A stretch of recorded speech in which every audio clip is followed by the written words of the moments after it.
মুখ্যমন্ত্রীর পথশ্রী প্রকল্পের উদ্বোধন অনুষ্ঠান মঞ্চে বেফাস নন্দকুমারের তৃণমূলের বিধায়ক। আমরা বুক ফাটিয়ে বলি উন্নয়ন করব, কিন্তু বার্ধক্য ভাতার কথা বললে আমাদের এড়িয়ে যেতে হয়, লুকোতে হয়।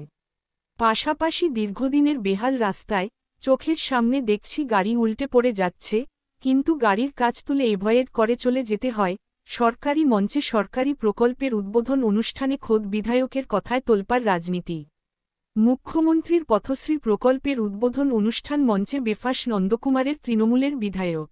একদিকে রাজ্যের মুখ্যমন্ত্রী উদ্বোধন করছেন নতুন রাস্তার, অন্যদিকে রাস্তার বেহাল অবস্থার কথা তুলে ধরে খোদ বিধায়ক বলছেন বেহাল গাড়ি উল্টে যেতে দেখেন প্রতিদিন, কিন্তু গাড়ির কাজ তুলে বেরিয়ে যেতে হয় তাকেই। পাশাপাশি আরও বলেন তারাই প্রচার করছেন উন্নয়নের কথা, কিন্তু যখন সাধারণ মানুষ বার্ধক্য ভাতার কথা জিজ্ঞাসা করেন তখন এড়িয়ে যেতে হয়, কার্যত লুকোতে হয় তাদের। অনুষ্ঠান মঞ্চে থেকে নন্দকুমারের তৃণমূল বিধায়ক সুকুমার দের এহেন মন্তব্যে কার্যত ব্যাকফুটে শাসক শিবির। প্রসঙ্গত নন্দকুমার বাজার থেকে নন্দকুমার হাই রোড পর্যন্ত কানেক্টিং রোড দীর্ঘদিন বেহাল।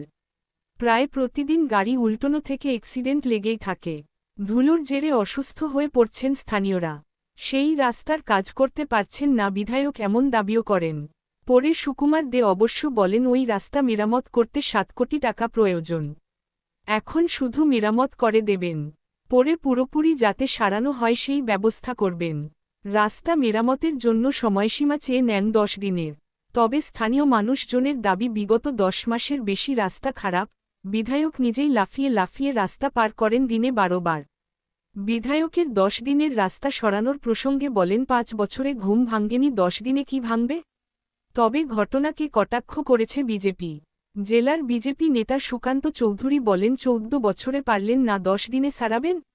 ওটা পথশ্রী নয়, ওটা হতশ্রী। হতে পারে না এবং হবে না, এটা আমরা সবাই জানি।